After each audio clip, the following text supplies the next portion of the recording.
Slash, your horror movie podcast.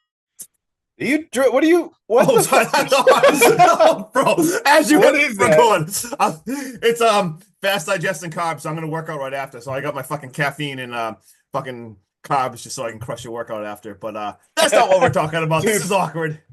Fast digesting carbs. Yeah, and mix it with caffeine, dude. Oh my God, you do this mixture right here, man. You fucking hit the weights like crazy. But this isn't a paid program. We're here to talk horror. All right, dude. Justin, why don't you tell Hackstab Slash what you're about to put me through for this Wow. goddamn episode? All right. We are watching a slasher from 2023, and it's a pretty sick movie because the name of the movie is Sick. And I picked it, not even realizing that, well, I've seen it before. I'm a dumbass, but Didn't you say you watched it while you were sick? Yes, Because the title was called Sick? So I remember that after. That's why I did not remember picking this. I believe it was like, and I was in an insane like Lyme disease flare. I was wicked sick, and I remember I was home from work, laying on the couch, and I'm like, "What should I watch?" And I saw a movie called Sick. I'm like, "I'm pretty fucking sick. I should watch this movie, Sick." And I watched Sick. So and then I picked it Was again. Sick a sick movie? I just said Sick like 10 times. So let's keep saying Sick. Sean, have you seen Sick before? No, not at all. And my expectations going into this were actually pretty freaking low. I'm fully expecting this movie to suck. I Dude. don't like when I feel like horror movies are rushed to be made about like current situations. I didn't know anything about this movie, and to be honest, I was not looking forward to this watch. Bro, do you see who wrote it? Yeah, but I've got Justin usually picks pretty good horror movies, but with the synopsis and again the little clip like they show you before the movie plays on Peacock, this did not look good at all. I was like, I don't know. I'm just kind of hoping this movie surprises me because my feelings towards this are the same exact feelings I had towards Influencer. I wasn't like heavily impressed by anything that like it gave me as a preview. There wasn't much marketing behind it. I knew nothing about it. The only thing positive I have to say without watching the movie first is that the movie cover looked pretty cool. Right. And I picked those two movies the same exact day as well, too, because I remember I narrowed it down to both of those, thinking I didn't see either one of them. So hopefully Sick surprises like that, because it's also written by Kevin Williamson, who did Scream. So come on, you had to have a little bit of faith. Have some faith in our man. Well, I didn't know who wrote it when I started this. All right, fair fucking enough. I usually don't look at the director. I don't try to look at anything at all. That way there at the end of it, like when we did Smile 2. Yep. And I was like, holy shit, like this dude reminds me so much of Jack Nicholson. There's like, it feels like there's nods to like The Shining. I like writing that in my notes. That way then when we go through the movie and at the end of the movie and I do my research, I'm like, holy shit, like that it worked. You know what I'm saying? All right, let's get into this. Jump in. Let's dive into Sick because I'm sick of talking to your ass. Same. All right, it is April 2020 and the entire country is almost fully shut down. There isn't a roll of toilet paper in sight. Tyler is even contemplating keeping the last box of tissues to wipe his ass, but he comes to his better judgment when a mother and a newborn child take it instead. And he gets kind of pissed. He's like, yeah, fucking thanks. Or like, you're welcome. That made me giggle. He's then getting a text from a mystery number asking if he wants to party. And our man Tyler is down to clown around and possibly get to Pound Town, if you know what I'm saying. But that text is followed up with only if he's vaccinated.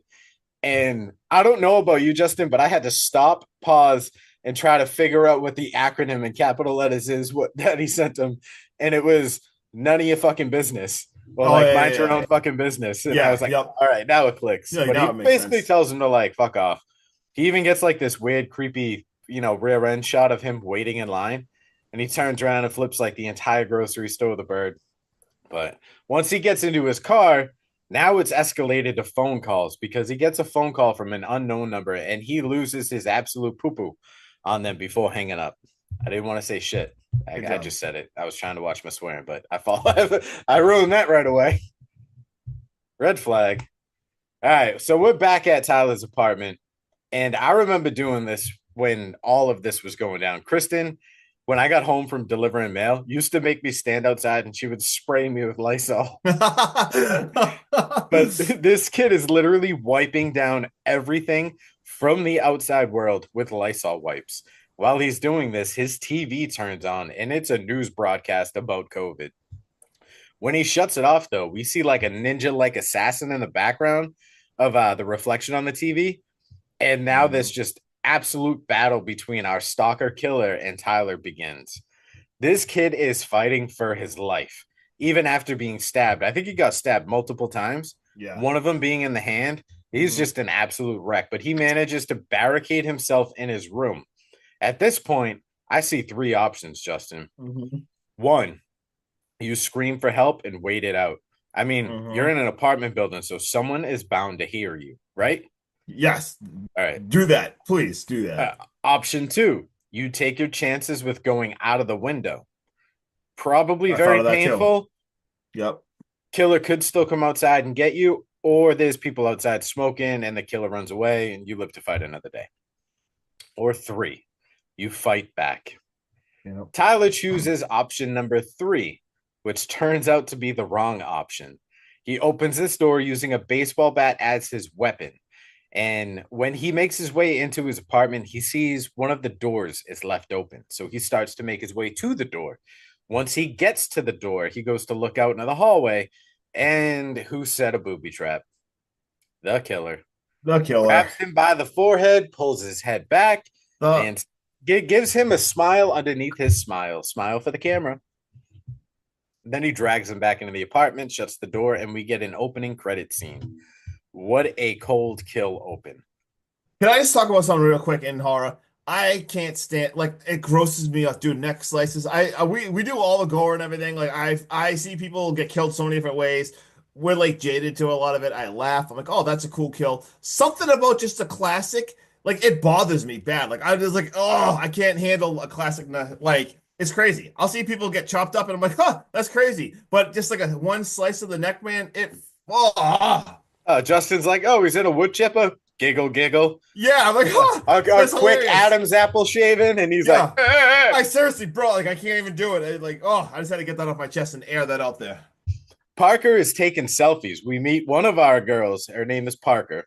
And like I said, she's taking selfies while she's loading up her truck when her BFF Mary shows up and gives her shit about not having a mask on. After some nagging, though, Parker finally puts on a mask, and our girls are all set and ready to gossip about boys on their road trip to Parker's family lake house for a couple of weeks of quarantine. Let's go. Oh, if these sweet, beautiful little minds only knew how long these couple of weeks would actually last. It's not just a couple of days, not just a couple of weeks, not just a couple of months, kind of like a couple of years before you get any semblance of some normalcy. I mean, we work for the post office, so nothing really fucking changed, which was horseshit. But these girls show up, and I think it's safe to say that Parker really undersold her family's lake house because this fucking beautiful McMansion is exactly what I just said, a beautiful McMansion on a lake. Dude, tell me the scenery was beautiful in this movie, right? The aesthetics. I want to go there on vacation. Dude, same. It made me want to go. Even with the murders. So bad. I know. I was like, oh, I am kind of scared of the murderer, but I'm good. I'm good. You know, you got a detachable dock. It's fine. Right? That was crazy. All right. So after our duo gets settled in and they make their way down to the lake for some relaxation, Parker actually gets a text from an unknown number. And when we see this killer has a step-by-step that he's going to use, or she's going to use, or they are going to use, or that, I don't know. But they've got an agenda on how they're going to set things up. So we get an unknown number saying, jump in, the water's fine. This creeps her out, but they chalk it up to her little boy toy using one of his frat brother's phones, probably playing a prank on her because she has posted all over Instagram that she's going to quarantine at the lake house. And she just says like, oh, he's probably trying to get back to me because I hooked up with that kid Benji at a COVID party. And this was a thing. And I remember seeing it all over the place, like hashtag fuck COVID parties. Like, this ain't going to bring me to, like, it's fake, blah, blah, blah, blah, blah. Whole 9 yards. A lot of sensitive topics right there. Oh, yeah. Later on, it is movie night for us slumber party girls. And headlights show up in the driveway. And this creeps our girls out. Mary says, hey, maybe it's Postmates. Throwback to 2020, because I don't even think Postmates is still in business. Haven't heard of it since. I think they probably got bought out by someone, I think. Yeah. But she says it's probably the wrong house, or maybe like a neighbor just pulled down the wrong driveway and has to turn around.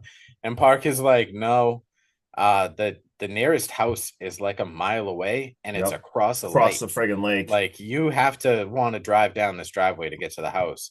And like their senses are fully alerted right now. And they're looking out the window and they can see someone just sitting in a pickup truck. Their hearts are racing, the tensions are high right now. And that person then gets out of the truck and starts to walk by the kitchen window. These girls are in full blown panic mode right now as the pounding at the door and the doorbell starts to ring. Mary grabs a knife and she's smart, dude. She's like, I ain't taking no chances. We don't know who's at that door. And Parker's just kind of like, yeah, no, it's fine. So they're like, hey, who's there? Can you announce yourself? And instead of someone responding, the pounding just continues to grow, and the doorbell feels like it's getting more aggressively rung. And they are truly freaked out. Parker finally just says, fuck it. She takes the knife from Mary and goes to open the door, and there's no one there, Justin. No one Do you know there. why there is no one there? Because he could maybe be in the house. Sorry. Yeah, I mean, you're not wrong. He comes in the back door. Not in that way. That's Yeah, disgusting. yo, whoa, Don't you whoa. ever think like that? No, it's that escalated fast. It's her little boy toy DJ. Guy didn't say He hello. showed up. He's on the phone, and they are screaming and freaking out. And he's like, "Hey, shh! Like I'm on a call. Like Fucking hushes him. What? Like, bro, you just can't like. you're on a call with someone trying to set up a deal. You walk into someone's house completely uninvited, and you tell them to be And quiet. then you tell them to shut up. Like what the fuck?" And he's like, yeah, I didn't answer because I was on a call. And they're like, well, you don't just come in the back door. They're like, they have this conversation for like 10 minutes. And finally, Parker and Maria just absolutely pissed at him. And he's like, well, I did drive all this way and it's like not a short drive. And Mary's like, all right, you can stay the night. And he's like, sweet, pancakes or something in the morning. And she's like, this motherfucker thinks he's getting pancakes. Like, get out of here. She goes, you can stay the night as long as you practice social distancing and wear a mask. Like you're all in the same space right now. It's gonna if one of you has it, it's gonna spread. Yeah, all got it. Yeah, you're not quarantining correctly. You forgot to put the teen in quarantine. I don't know, but he obliges, and he even gives Mary her own joint to avoid spreading the germs. Now, if memory serves me correct, he's not smoking pre-rolled joints. He's smoking hand-rolled joints, right? Yep. How does one get the joint paper to stay in place? Stick. Oh, he licked that shit. Yeah. So Yep. again, like what the fuck? Yeah. You're inhaling his germs now. It doesn't matter. Right? So after these joints are all done, Parker's like, all right, time to take this party to the basement. No. This is a horror movie. You don't say that. I know, right? I was like, wait, Yeah. excuse me? What did you just say? But this basement isn't full of like, S&M gear or like chains on the walls or like outside locking doors or soundproof rooms or anything crazy like that. No, it is full of disco lights. Let's go. Music, drinks. We got a You rave, name baby. it. They all got a mask on. I mean, they even got Lysol spray going everywhere, like it's an EDDM Dude, spray down Mary's fest. spraying the friggin' Yeah. Lysol to like EDM music. I kind of All love the I could scene. picture is how this scene was the complete opposite of a party scene compared to Destroy Your Neighbors or Destroy All Neighbors. That party Yeah. scene, I was like total opposites. Oh man, the scene But- was badass. I was like, who needs a fog machine when you can just dance in clouds of disinfectant? Right? Eventually, though, this party does die down and Mary heads off to bed. This gives DJ the one-on-one time with Parker that he's been waiting for. He wants to know who this Benji guy is and he needs answers. Parker doesn't understand like why he's so bent over this because it's not part of their agreement. And I was like, oh, so these two are in some sort of like open relationship thing. And you can tell this isn't what he wanted to hear. She openly says, like, I'm not going to give you the answer you're looking for. He kisses her. She doesn't kiss him. And then they decide to both go to bed. A little girl time when she goes upstairs, though. And Mary says, hey, Parker, like, truly loves you. And she's like, yeah. And she's like, but you're not going to let yourself love him. And she's like, no. Nah. And I got this whole scene just sucks for DJ on so many levels. Right? There's also, dude, there's so many little red flags all over this place that have gone ignored over those last few scenes. Right? Small things like, I don't know, doors being left wide the fuck open. creepy ass man standing about 100 feet away from you in the woods, just staring at you? Or how about completely missing the guy who was 5 feet behind you, staring lasers into the back of your head while you're having a conversation with your friend? How does your friend not see him? Like, Red flag, flag on the play. Holy shit. all right, so it's wind down time night, and I'm not talking about wine. I'm talking about like, let's go to bed. So everyone's sleeping, and DJ wakes up in the middle of the night, and he's stressed, and he goes to reach for his phone because our generation, that's what you do when you're stressed. You usually grab your phone and lose your mind for a little bit and decompress. The only problem is he can't find his phone. So while he's looking for it, he's walking all over the house. Music starts to play, blaring through the house. And he's like completely, utterly confused. But in the process, dude, this wakes up Parker, and she realizes her phone is gone as well. And she makes her way out to the balcony to go yell at DJ for thinking that he took the phone. Yep. She sees a shadow downstairs with the light on. And as she goes to call for him, who snatches her up? Not the killer. Not the It killer. is DJ. And what does DJ tell her? All right, so shh, there's somebody in the house. He whispers a little better than that. I'm not good at whisper. That was embarrassing. That was a horrible whisper. That was so terrible. You sounded like you were 85 and dying. Yeah, I don't know what that was. Hey, get off There's my somebody. lawn. Yeah, that's not what he said. He basically grabs her. He's like, all right, shush. Someone in the house. The phones are gone. He's like, take these keys. I'll go get Mary, and like, you get outside.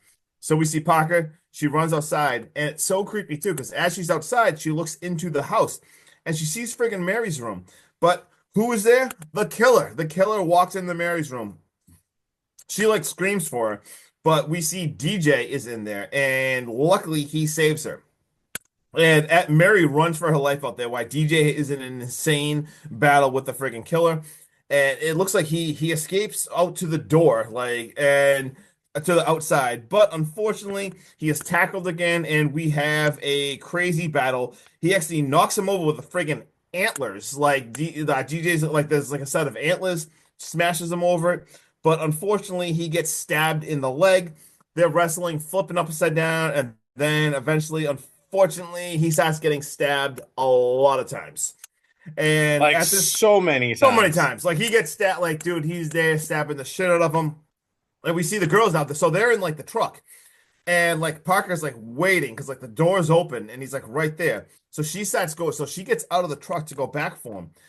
As she's going back for him, this was like so creepy. We see DJ, like he's like almost like floating like at the door. Like he walks out, but you realize he's got like a pole, like he's being lifted. It almost looks like his feet are like ventriloquists. Yeah, like someone's feet, dangling him. Dude, it was so creepy. And then we see like the killer's behind him with a friggin' pole in him, like lifting him.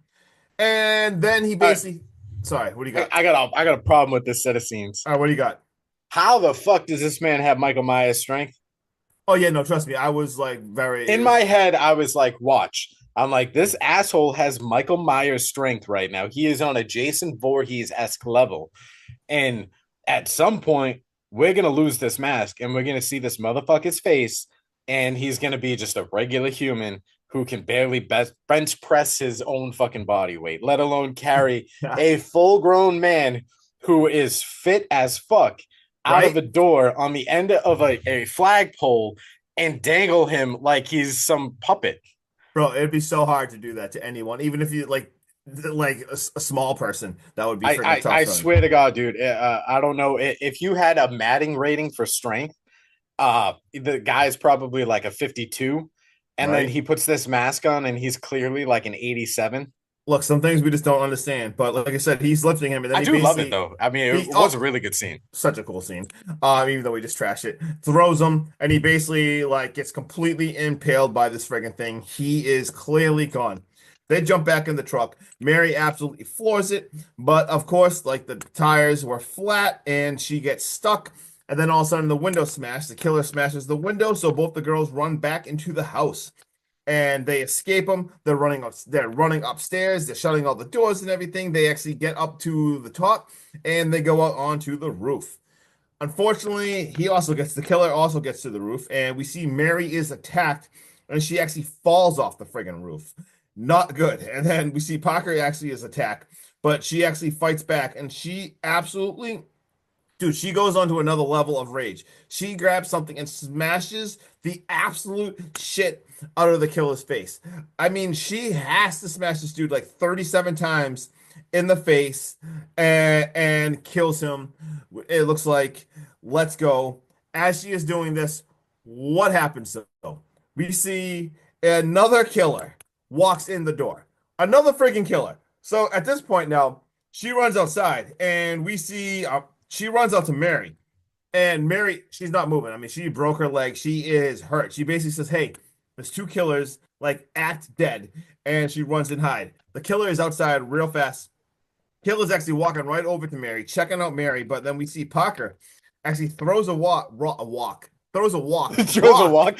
What was She's she gonna- cooking? Was she she's frying up some noodles? I'll stir fry you in my walk. All right, I don't even know. This is out of control. Anyway, she throws a Was rock. that just a Beastie Boys line? It was a BC Boy song. I was wondering if you even got that.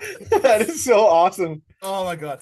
Don't know where that just came from. Anyway, so she throws a rock for distraction, and Parker runs over and grabs, and she runs out to the dock, and she actually like detaches part of the friggin' dock and pushes away and has a paddle. She's literally paddling away on a friggin' dock. Actually, kind of pretty cool that you can even do that. We see Mary. I thought that was like dope. Like I would have thought she's gonna go for the canoe. Same. You know, I know. or something like that. This bitch was like, nah, I'm taking everything. She took the whole dock. And we see Mary's inside. She's got a friggin' broken leg. We see her like stumbling inside. Anyway, Parker now is in the middle of the pond. Fucking Scuba Slasher Steve now, man. This friggin' dude, Scuba Slasher Steve, is also there. Right? He's in there too. Dude, he like pulls her leg on in the middle of the pond, lake. And then he starts stabbing. This actually looks really cool, dude. He's stabbing from underneath of the dock. Like, I mean, Tell me this isn't a nod to the trampoline scene at Thanksgiving. Right? Thanksgiving.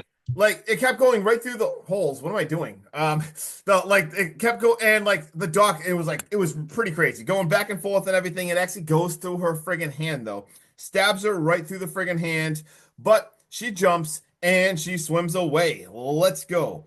We see Parker, who is now on land across the lake. She runs over to the neighbor's house. She sneaks into the neighbor's house, and we also see now the killer is ashore too.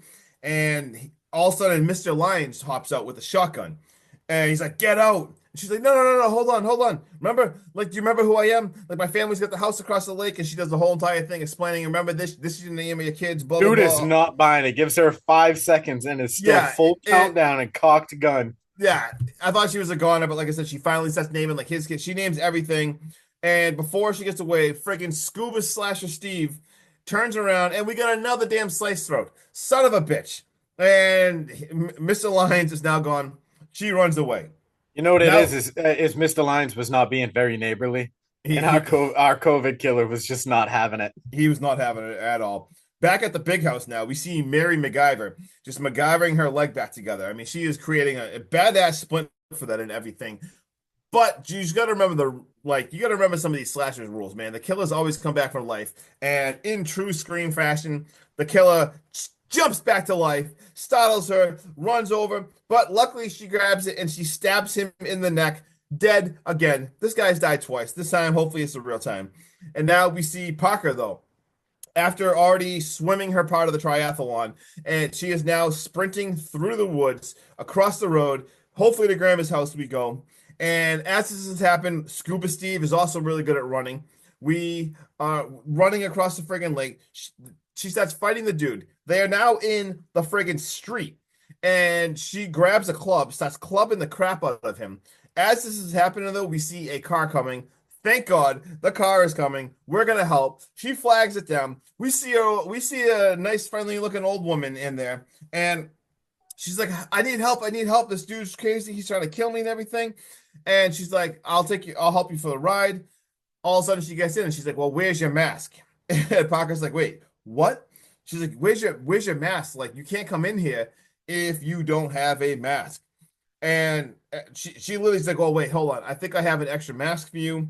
She sits in the car and she's like, here's an extra mask. And she pulls out a friggin' baggie that has a mask in it. Dude, Parker puts on this friggin' mask, and you see the woman. She doesn't drive away right away, and all of a sudden we see Parker. She's like getting dizzy and looks like she's gonna like faint or something, and she's kind of like, "Hey, this mask smells like chlorophyll." Boom! All of a You know what's sudden, horrible about this scene, Justin? what? Is if you hadn't lived through the COVID experience, Yep. this scene would have been so fucking far-fetched. It would have been unimaginable. Like, really, a lady pulled up. You're almost getting killed by a killer. You're beaten. You're bloody. You are all sorts of fucked up and panicked. Yep. And this lady is like, "But where's your mask?" Or like, "I can't let you in my car because I don't want to risk getting COVID Right. if you're not wearing your mask." Scene, you could not write anything like this if it hadn't happened in real life. That's why I love this movie. This movie People was were such a period so piece. so paranoid about, oh, you're a football field's length away from me. Why don't you have a mask on? Their friendships were destroyed because of masks. People were fired for not wearing masks in this time. Like, it is wild. Dude, And this is the most, in my eyes, the most unrealistic scene I've seen in something that is not a horror comedy. yeah. But I'm taking this in full stride because this is the most realistic scene in this Well, whole dude, fucking movie, that's why I think this especially movie- based off the timepiece. Like that's what I mean. Like the timepiece of this movie, it's like it. That's what I like about it. It captures just the insanity and like the scares. Like that's why I really like about this movie. And like I said, after she puts it on and like you see her, like she like passes out. We see the main house now. We see the car pulling in, and Mary's inside.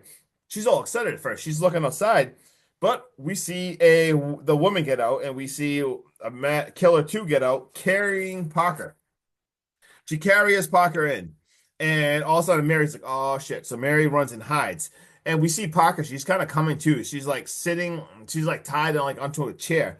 And we see the woman is swabbing her. She's freaking giving a COVID test to her. And she basically, so she comes through, she's swabbing her nose, and she's like, now we wait. And like you see, like Parker's kind of like in and out of consciousness. And they're like, where's Jeb? And then she's like, hey, you know that boy in the kitchen that's dead? She's like, that is my son, and you killed him. And we're trying to piece together now, like, all right, what is going on? Like, who is this person? Like, I'm what the trying hell? to piece it together. You're trying to piece it Right? together. The people watching this movie Right? and in this movie are trying to piece it together. And this chick has the nerve to go, she's still not getting it. No one is. Yeah, could No, you no help us one out? I has know. any fucking idea who Jeb is, who this old fucking man is, who I your know. ass is. I like, ain't never who? seen any of y'all in the movie ever. I'm like, who are these people? And then we see the dad, who apparently is like they're married. Like now we saw us trying to figure that part out. He shares a video and he shows her a video on her Instagram of her making out with Benji. And it's still not clicking. She's like, it's just some guy. Like that didn't mean anything. Like, what are you people are crazy?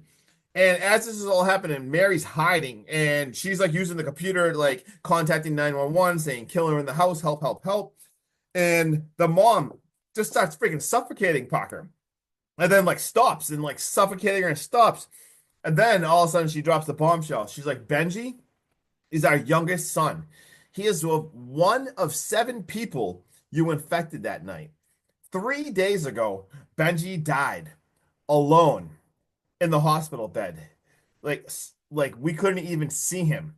And then she starts suffocating her again. And we see the 911 message is not going through.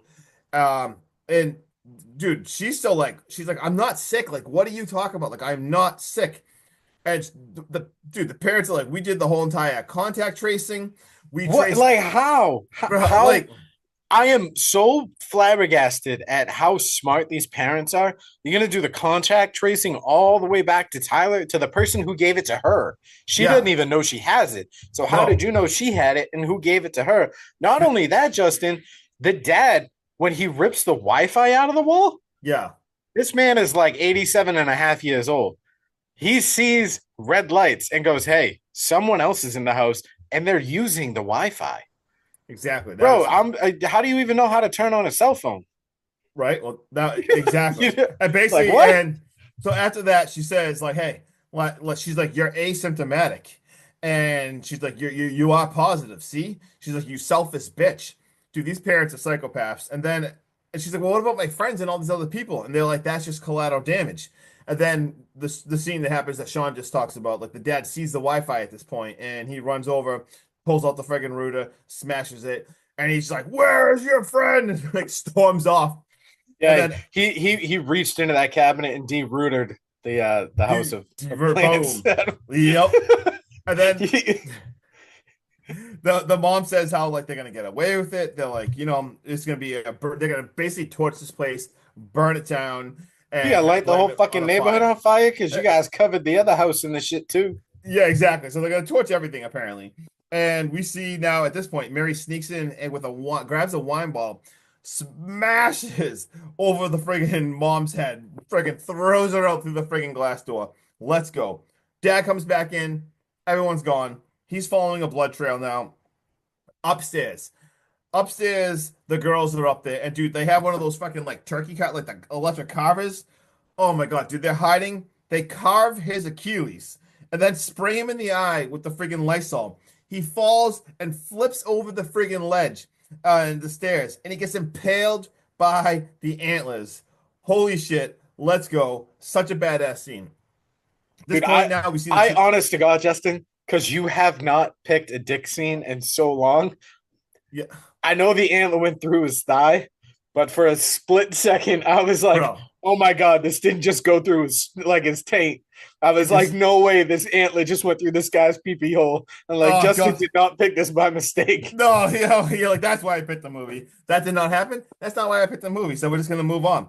The two girls now, they are outside and they are walking away. She's holding up Mary, helping Mary. She's like, go to the shed. There's a golf cart there. They go there. The friggin' golf cart won't start, of course. And as they are doing this, the friggin' mom runs in with an axe and attacks them. And of course, when this was happening, there's gas absolutely everywhere. They had the gas can trying to put gas in the thing. Gas is absolutely everywhere. They light the crazy bomb on fire. They light a match.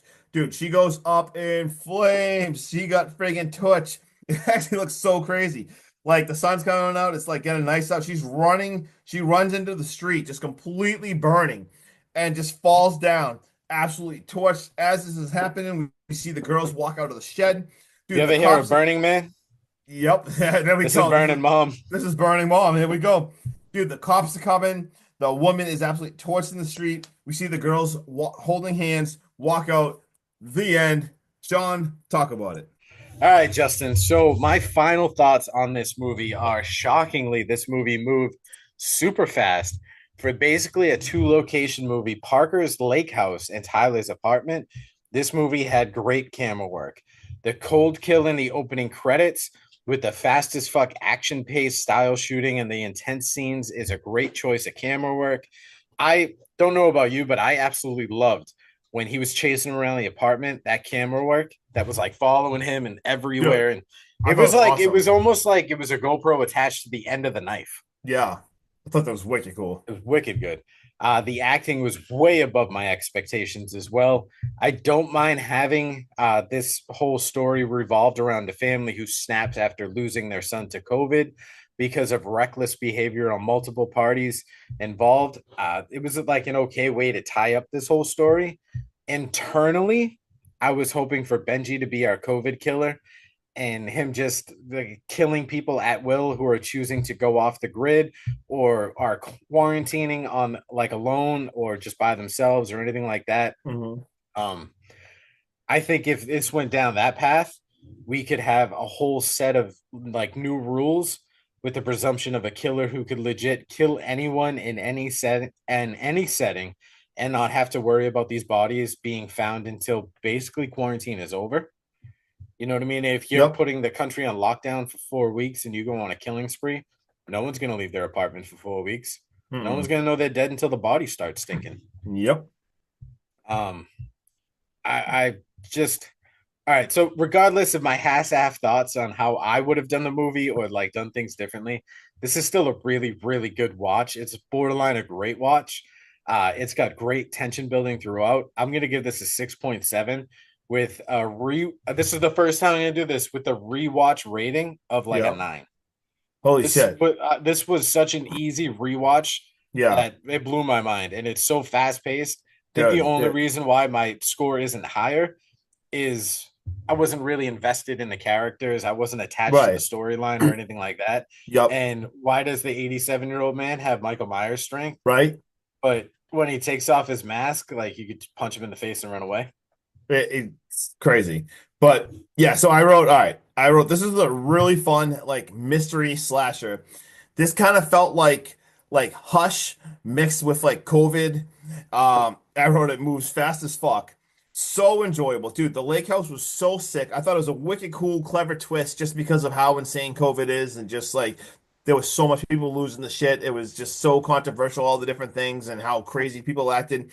Like I think that was actually really made sense for like I think this really worked as like a timepiece movie. Obviously, there's definitely some plot holes. Some of it's just crazy, but this kind of felt like a really fun, like typical 80s slasher. Like it literally just felt like Sean said, like I wasn't like really attached to the characters. You didn't really care about them, but this moved so fast. It definitely had some tropes in it. I kind of had a great time watching this. Like I said, it felt like an old school 80s horror with a 2020 twist on it. Um, what I wrote. And at first, like the whole like wear a mask, all that stuff, I thought it was in the beginning of the movie. I'm like, oh man, this is kind of like annoying. But then it actually ended up like really playing a giant part of in the story when we find out what the twist is and everything.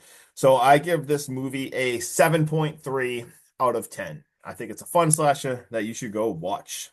So yeah, like we're both basically right there. You know Yeah. what I mean? I Yep. thought, like I said, the rewatchability is through the roof on this movie, Yeah. and everything far exceeded my expectations. Yep. I thought it was a very clever twist in a slasher genre, but to incorporate everything to do with quarantining and COVID and the time frame. Very well done. Do you got any Yep. fun facts? I do. So, well, I got that it was written by Kevin Williamson, the same dude that gave us Scream. So I thought that was pretty cool. You can this kind of felt very Kevin Williamson. And I also got there was two like minor characters named Pamela and Jason. They're both named after, the Voorhees family from Friday the 13th, which obviously there could be some Friday the 13th tropes in this one. They're on the lake house and everything like that. And dude, the tagline is gold. Did you read the tagline? No, Justin. I wait every time we do a podcast for you to give me the tagline. Dude, this is one of my favorites. This one is so good because it's like the COVID time. All right, ready? If you have to scream, cover your mouth. Perfect. Gold, dude. Gold. Perfect. Absolute mint. Especially Like- you couldn't put that on any other movie except No, for maybe that's- like A Quiet Place or something. Right? Yeah, exactly. I was to say this works for like just those two movies. Love that. And that's all I got. You got anything? I got nothing. Those are the only two that I found. Yeah. All right. All right. So let's Oh, wrap this up. I'm let's Hacky, go. this dude right here. Just Justin. Until then, hack, stab, slash. Make sure you cover your mouth when you sneeze Exactly. or cough or just to spread any kind of germs because no one wants that shit. Oh, keep your distance, man. Get off Oh. social distance. God. Speaking of social distancing, I need some space, Justin. Goodbye. Yeah, peace.